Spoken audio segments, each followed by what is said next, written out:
Hello students, आज हम start करें electronic spectra of transition metal complexes. ये हमारा बीएससी फाइनल ईयर में है इनऑर्गेनिक केमिस्ट्री में। ठीक है, electronic spectra of transition metal complexes. Transition metal complexes की हमने काफ़ी सारी प्रॉपर्टीज़ पढ़ी हैं, जैसे मैग्नेटिक प्रॉपर्टीज़ हैं, मेटल लिगेंड बॉन्डिंग है। ठीक है, और भी हमने सेकेंड ईयर में भी काफ़ी प्रॉपर्टीज़ पढ़ी थी थोड़ा ब्रीफ में।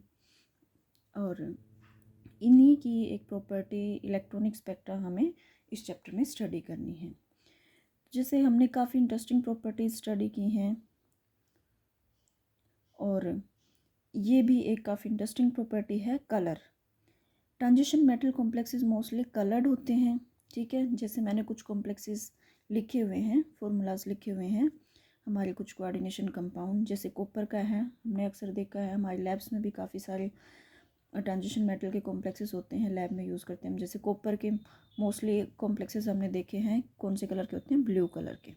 ठीक है, अगर निकल का वाटर के साथ हमारा ऑक्टाहेड्रल कॉम्प्लेक्स है, ये इसका कलर होता है हमारा ग्रीन कलर। और अगर यही हमारा अमोनिया के साथ होगा तो ये हमारा ब्लू कलर का होता है। ठीक है, और कोबाल्ट का अगर ये हम इसका कलर देखेंगे तो ये हमारा पिंक कलर का होता है।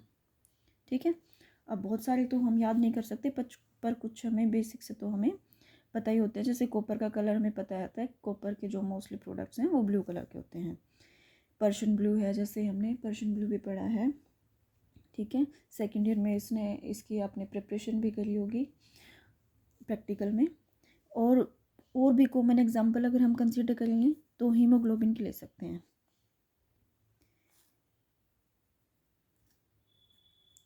हीमोग्लोबिन कहाँ पाया जाता है? हमारे ब्लड में पाया जाता है। ब्लड का कलर कैसा होता है? रेड।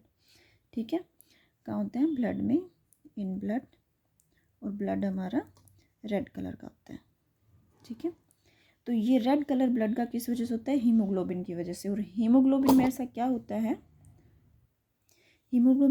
होता है कि इसकी वजह से हमारे ब्लड का कलर रेड हो जाता है? ये भी हमारा एक ट्रांजिशन मेटल कॉम्प्लेक्स है, कोऑर्डिनेशन कंपाउंड है। कौन सी मेटल का? आयरन का कोऑर्डिनेशन कंपाउंड है। हीम ग्रुप होता है जो आयरन +2 स्टेट में होता है। तो मोस्टली हमने पढ़ा है कि ट्रांजिशन मेटल कॉम्प्लेक्सेस हमारे कलर्ड होते हैं। ठीक है, बट ये कलर क्यों होता है? वाई। ठीक है, तो ये किस लिए होता है? इसकी वजह होती है, ये कलर्ड होते हैं हमारे ड्यू टू इलेक्ट्रॉनिक ट्रांजिशंस।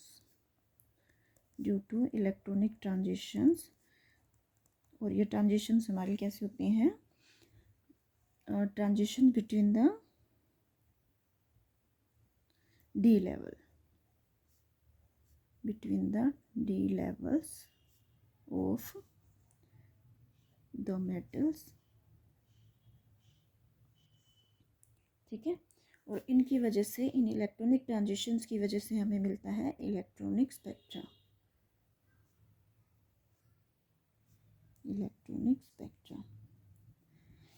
अब क्योंकि ये डी लेवल के बीच में हो रहे हैं तो इनको हम डी ट्रांजिशन भी बोलते हैं। क्या बोलते हैं? D transitions.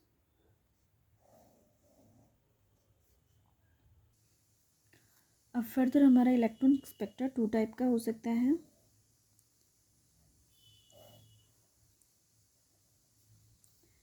Absorption spectra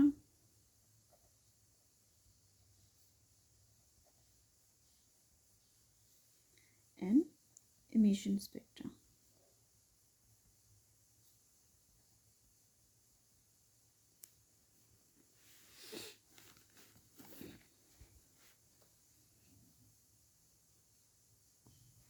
absorption spectra, emission spectra हम कैसे डिस्कस कर सकते हैं? डी ट्रांजिशन, हमने इलेक्ट्रॉनिक ट्रांजिशंस की बात करी है, तो अगर हम इनको एक बार छोटा सा डायग्राम सा एक बना के देखें तो देखो, हमने CFT पढ़ी है। CFT के अकॉर्डिंग हमने पढ़ा है कि हमारे डी ऑर्बिटल्स जो हैं वो डी जनरेट होते हैं जब तक किसी लिगेंड के इन्फ्लुएंस में नहीं आते हैं।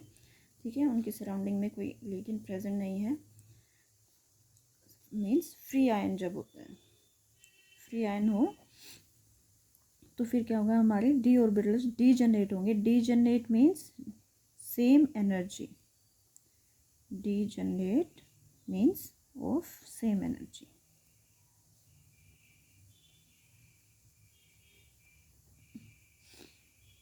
ठीक है, बट ये किसी लिगेंड या समझो कि ज्योमेट्री के इन्फ्लुएंस में आते हैं तो स्प्लिट हो जाते हैं, 2 सेट में भी हो सकते हैं, 3 में भी हो सकते हैं, ये डिपेंड करता है हमारे कौन सी ज्योमेट्री के इन्फ्लुएंस में आ रहे हैं। ठीक है, सपोज हमने पढ़ा था ऑक्टाहेड्रल फील्ड में हमारे डी ऑर्बिटल्स 2 सेट्स में स्प्लिट हो जाते हैं, T2G जो कि लोअर एनर्जी सेट होता है और एक EG जो कि हायर एनर्जी सेट होता है। और यहाँ पर हमारे पास क्या है, T2G में सपोज लोअर एनर्जी सेट है तो अगर एक भी इलेक्ट्रॉन होगा मेटल आयन के पास तो वो हमारा T2G में प्रेजेंट होगा। सपोज ये हमारे पास एक इलेक्ट्रॉन प्रेजेंट है। अब विजिबल लाइट में से इसके ऊपर लाइट अगर फॉल करती है तो एक पर्टिकुलर वेवलेंथ या फ्रीक्वेंसी की लाइट एब्जॉर्ब करके वो एनर्जी इतनी होनी चाहिए कि ये जो गैप है हमारा एनर्जी गैप है इसको कवर कर सके और ये इलेक्ट्रॉन उसको एब्जॉर्ब करके यहाँ पर जा सके। इसको मैं इस तरह से लिख सकती हूँ, इसको ये ऊपर गया इधर हम शो कर दिया एक्साइट होके। ठीक है, इस एनर्जी गैप को हम बोल सकते हैं डेल्टा ई। ठीक है, अब देखो एनर्जी एब्जॉर्ब करके ऊपर गया, इस एनर्जी को अगर हम कंसीडर कर रहे हैं इसके अकॉर्डिंग स्पेक्ट्रा ड्रॉ करेंगे तो उसको हम बोलेंगे एब्जॉर्प्शन स्पेक्ट्रा। तो एब्जॉर्प्शन स्पेक्ट्रा क्या होता है, amount of energy absorbed to promote an electron from the lower energy set to higher energy set, और we can say from ground state to excited state. ठीक है, और अगर ये इलेक्ट्रॉन अब क्या है, हाई एनर्जी हो गई है इसकी, अनस्टेबल होगा in comparison to lower energy set, तो ये हमारा कम स्टेबल होता है। एक्साइटेड स्टेट में इनकी लाइफ टाइम जो है कम होता है, तो ये कुछ अमाउंट ऑफ एनर्जी का रिलीज करके ये क्या आ जाएगा, वापस से ग्राउंड स्टेट में आ जाएगा। और इस एनर्जी को अगर हम कंसिडर करके स्पेक्ट्रा ड्रॉ करेंगे तो उसको हम बोलेंगे एमिशन स्पेक्ट्रा। क्या बोलेंगे, एमिशन स्पेक्ट्रा। तो एमिशन स्पेक्ट्रा हमारा क्या कंसिडर करता है, energy emitted when an electron jumps back from excited energy level to lower energy level, और excited level से ground state में जब आता है। ठीक है, एब्जॉर्प्शन स्पेक्ट्रा और एमिशन स्पेक्ट्रा जब लाइट एमिटेड लाइट को कंसीडर करेंगे हम। तो अब ये एनर्जी गैप हमने ले लिया, डेल्टा ई ले लिया। डेल्टा ई किसके इक्वल होता है हमारा, एच न्यू। एच क्या है, प्लैंक्स कांस्टेंट, न्यू क्या है, फ्रीक्वेंसी। ठीक है, न्यू किसके इक्वल होता है, सी बाय लैम्डा, ये आ जाएगा हमारा एच सी बाय लैम्डा। इस तरह से हम डेल्टा ई को कैलकुलेट कर सकते हैं। ठीक है, अब ये जो लाइट एब्जॉर्ब हुई है ये किस इंटेंसिटी की हुई है, इसकी इंटेंसिटी कितनी है, इसकी इंटेंसिटी हम कैसे निकालेंगे।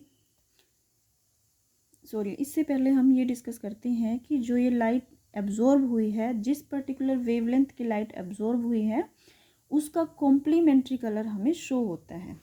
ये हम कलर व्हील से भी पता लगा सकते हैं। जैसे हमारे पास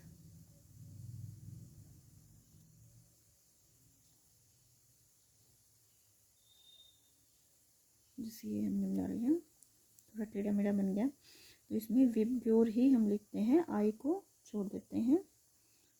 ठीक है, ये लिख दिया मैंने। तो अगर हमारा इलेक्ट्रॉन यहाँ पे इसके ऊपर जो लाइट फॉल कर रही है उसमें हमारे 7 कलर्स होते हैं, हमें सबको पता है, विबग्योर VIBGYOR। ठीक है, तो जो कलर की लाइट मीन्स जिस पर्टिकुलर वेवलेंथ या फ्रीक्वेंसी की लाइट ये इलेक्ट्रॉन एब्जॉर्ब करके यहाँ जाएगा, सपोज इसने ग्रीन कलर की लाइट एब्जॉर्ब करी है तो हमें कौन सा कलर शो होगा, रेड कलर। ठीक है, समझ में आ गया। अगर वॉयलेट कलर की वेवलेंथ, ऐसी वेवलेंथ या फ्रीक्वेंसी एब्जॉर्ब करी है जो कि वॉयलेट की आती है, वॉयलेट कलर के लिए होती है, तो ये होगा हमारा येलो कलर शो होगा। ठीक है, अब इसकी इंटेंसिटी हम कैसे निकाल सकते हैं। इंटेंसिटी के लिए हमारे पास हमें एक फॉर्मूला है, Beer Lambert's law. Beer Lambert's law. ठीक है, इससे हम निकालेंगे, इसको हम कह सकते हैं प्रिंसिपल भी कहा जा सकता है कि प्रिंसिपल वर्ड, प्रिंसिपल क्या होगा इलेक्ट्रॉनिक स्पेक्ट्रा का। तो ये हमारा क्या बेसिस किस पे बेस्ड है, बियर लैम्बर्ट्स लॉ पे। इसकी इंटेंसिटी हम निकालेंगे बियर लैम्बर्ट्स लॉ से। बियर लैम्बर्ट्स लॉ क्या, सपोज हमारे पास एब्जॉर्बिंग स्पीशीज़ है हमारी, ये है जिसकी पाथ लेंथ एल है। ठीक है, इसके ऊपर लाइट फॉल कर रही है जिसकी एनर्जी हम मान लेते हैं आई नोट है। ट्रांसमिटेड लाइट जो है उसकी इंटेंसिटी मान लेते हैं आई है। ठीक है, और हमारी कंसंट्रेशन जो है हमारी सॉल्यूशन की सी है। तो इस लॉ के अकॉर्डिंग, बियर लैम्बर्ट्स लॉ के अकॉर्डिंग, जो हमारी लॉग आई नोट बाय आई की रेशो जो है इसको हम बोलते हैं एब्जॉर्बेंस। कैपिटल ए से डिनोट करते हैं एब्जॉर्बेंस, या फिर इसको ऑप्टिकल डेंसिटी भी बोल सकते हैं। ये हमारी इक्वल होती है epsilon into C into L. अब यहाँ पे ए क्या है, एब्जॉर्बेंस, और हम इसको ऑप्टिकल डेंसिटी भी बोलते हैं।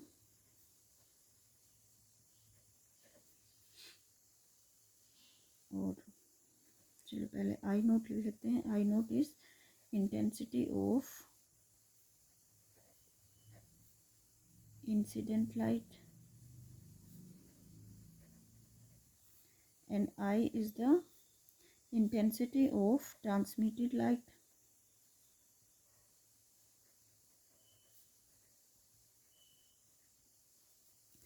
ठीक है, एप्सिलॉन क्या है हमारा, ये हमारा एक कांस्टेंट होता है और इसको हम बोलते हैं molar extinction coefficient.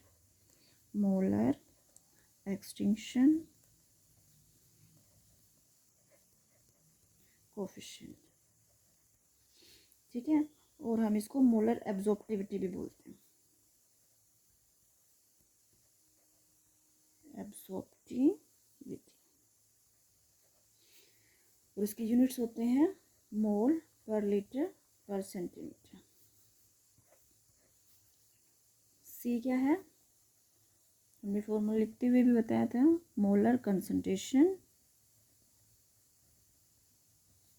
Of absorbing species.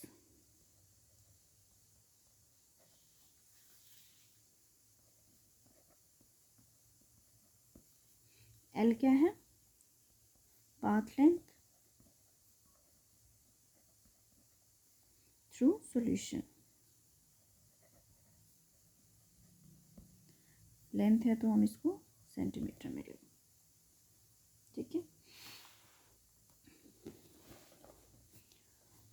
तो ये सबको समझ में आ गया। ये हमारे पास एक फॉर्मूला है जिससे हम इंटेंसिटी निकाल सकते हैं ऑफ ट्रांसमिटेड लाइट। ठीक है, रेशियो है incident light by transmitted light की इंटेंसिटी का लॉग हमारा, इसको हम एब्जॉर्बेंस से ऑप्टिकल डेंसिटी बोलते हैं, is equal to epsilon into C into L. ये क्या टर्म्स होती हैं हम डिस्कस कर चुके। अब फाइनली ये हमारा स्पेक्ट्रा हमें दिखता कैसे है, स्पेक्ट्रोफोटोमीटर की हेल्प से ये हमें कैसा दिखता है। तो ये हम अक्सर हमारे फोटोमीटर्स जो हैं, कॉमनली जो स्पेक्ट्रा हम ऑब्टेन करते हैं वो हमारा होता है एब्जॉर्बेंस वर्सेस वेवलेंथ, या फिर वेव नंबर, या फ्रीक्वेंसी भी ले सकते हैं।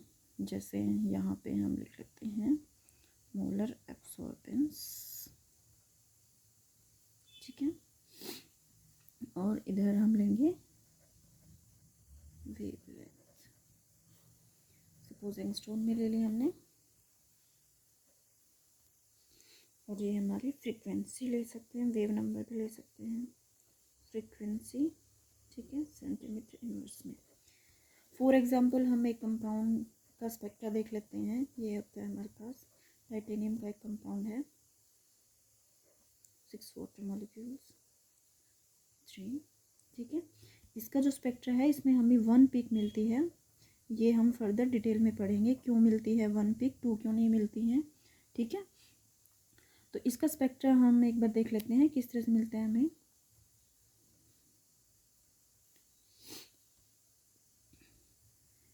इसमें जो पीक होती है हमारी वो आती है 500 एंगस्ट्रॉम वेवलेंथ के आसपास, ठीक है। 3000, 4000, 6000। और अगर हम फ्रीक्वेंसी की बात करें तो एट 300 सेंटीमीटर इनवर्स, ठीक है, फ्रीक्वेंसी, ठीक है। यहाँ पर हमारी 20,000 होनी चाहिए, यहाँ पे 30, 40,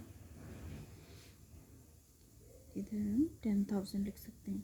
अब देखो वेवलेंथ इस तरफ हमारी इंक्रीजिंग ऑर्डर में है, फ्रीक्वेंसी हमारी क्या होती है, इससे अपोजिट होती है, रिवर्स होती है, रिवर्स ऑर्डर होता है, तो इस तरफ इसका डिक्रीजिंग ऑर्डर होगा, ठीक है। तो पीक हमारी कैसे आएगी, इस तरह से आएगी, ठीक है। ये 5000 पे हमारी पीक आती है टाइटेनियम +3 स्टेट इस मेटल कॉम्प्लेक्स के लिए, ठीक है। इस तरह से हमें इलेक्ट्रॉनिक स्पेक्ट्रा मिलता है। अब हम स्लाइड से रिवीजन लेंगे। हमने आज स्टडी किया electronic spectra of transition metal complexes start किया है। इसमें जैसे हमने काफ़ी सारे कॉम्प्लेक्सेस के कलर पढ़े भी हैं, कुछ के देखे भी होंगे अपनी लैब्स में। जैसे कॉपर के कंपाउंड्स का कलर ब्लू होता है और हीमोग्लोबिन हमारा रेड होता है, वो भी क्या है, एक कोऑर्डिनेशन कंपाउंड है, उसमें जो हीम ग्रुप होता है वो आयरन का +2 स्टेट में। तो ये जो ट्रांजिशन मेटल्स का जो कलर होता है ट्रांजिशन मेटल कॉम्प्लेक्सेस का, वो किस वजह से होता है, ये इलेक्ट्रॉनिक ट्रांजिशंस की वजह से होता है, जो हमारी फील्ड के इन्फ्लुएंस में आके हमारा डी ऑर्बिटल स्प्लिट हो जाता है 2 और मोर देन 2 सेट्स में। वो डिपेंड करता है कौन सी ज्योमेट्री का हमारा कॉम्प्लेक्स है, कैसी फील्ड उसको अफेक्ट कर रही है, ठीक है। तो हमारी डी लेवल्स में ही, बिटवीन द डी लेवल्स ही हमारी ट्रांजिशंस होती हैं, इलेक्ट्रॉनिक ट्रांजिशंस, और इसीलिए हम इनको डी ट्रांजिशंस भी बोलते हैं। तो ट्रांजिशन मेटल कॉम्प्लेक्सेस में किस तरह की ट्रांजिशंस होती हैं, डी ट्रांजिशंस, ठीक है। इनके इलेक्ट्रॉनिक ट्रांजिशंस को हम डी ट्रांजिशंस कहते हैं, और ये फर्दर हमें इलेक्ट्रॉनिक स्पेक्ट्रा अराइज करती हैं इनकी वजह से। फिर हमारा फर्दर ये 2 टाइप का हो सकता है, absorption spectra, emission spectra. Electron जब एनर्जी एब्जॉर्ब करके हायर एनर्जी स्टेट में जाता है, उस एनर्जी को कंसीडर करके स्पेक्ट्रा ड्रॉ होगा, तो उसको हम एब्जॉर्प्शन स्पेक्ट्रा बोलेंगे। नाम से ही पता लग रहा है, एब्जॉर्प्शन, एब्जॉर्ब्ड एनर्जी को हम कंसीडर करेंगे। एमिशन स्पेक्ट्रा, एमिशन मतलब इमिटेड एनर्जी को कंसीडर करेंगे, ठीक है। ये एनर्जी हम कैलकुलेट कर सकते हैं, ये हमने लिखा हुआ है, ठीक है। और कलर हमें कौन सा शो होता है, कैसे शो होता है, जो भी पर्टिकुलर वेवलेंथ या फ्रीक्वेंसी का कलर इसने हमारे इलेक्ट्रॉन ने एब्जॉर्ब किया है, ठीक है, वो अब ऐसा नहीं हो सकता किसी भी रीजन से एब्जॉर्ब करा हो, विजिबल रीजन का होना चाहिए, ठीक है, या फिर यूवी का भी हो सकता है, यूवी में भी हमें कलर शो हो जाता है। तो जिस कलर की वेवलेंथ या फ्रीक्वेंसी एब्जॉर्ब करेंगे उसका कॉम्प्लीमेंट्री कलर, ये एक दूसरे के कॉम्प्लीमेंट्री कलर होते हैं। अगर रेड कलर की वेवलेंथ एब्जॉर्ब करी है तो ग्रीन कलर का दिखेगा हमें, अगर ग्रीन की एब्जॉर्ब करी है तो हमें रेड दिखेगा, ठीक है। अब ये जो लाइट एब्जॉर्ब करी है ये किस इंटेंसिटी की होगी, कितनी इंटेंसिटी होगी इसकी, ठीक है, ये हम कैलकुलेट कर सकते हैं बियर लैम्बर्ट्स लॉ से। इसको हम प्रिंसिपल ऑफ इलेक्ट्रॉनिक स्पेक्ट्रा भी अगर आपसे पूछा जाए तो भी आपको ये एक्सप्लेन करना है। तो इसमें सपोज हमारी एब्जॉर्बिंग स्पीशीज़ ये है, ठीक है, इस पे जो लाइट फॉल कर रही है उसकी इंटेंसिटी I0 है, और इसने कुछ हमारी जो है लाइट एब्जॉर्ब कर ली है, कुछ पोर्शन लाइट का, और उसके बाद जो लाइट एमिट हुई है, ट्रांसमिट हुई है, उसकी जो इंटेंसिटी है वो हमने I रख ली है, I ले ली है, ठीक है। तो अब इनकी जो रेशो है I0/I के लोग, ठीक है, ये इसको हम एब्जॉर्बेंस या ऑप्टिकल डेंसिटी बोलते हैं, और ये हमारी इक्वल होती है epsilon into concentration into length, ठीक है, ये यूनिट्स हैं। और इस तरह से हमारा जो है इलेक्ट्रॉनिक स्पेक्ट्रा हमें शो होता है, ये हम एब्जॉर्बेंस वर्सेस वेवलेंथ या फ्रीक्वेंसी के ड्रॉ कर सकते हैं, ये हमें स्पेक्ट्रोफोटोमीटर से मिलता है डिवाइस से, ठीक है। Thank you students. ओके।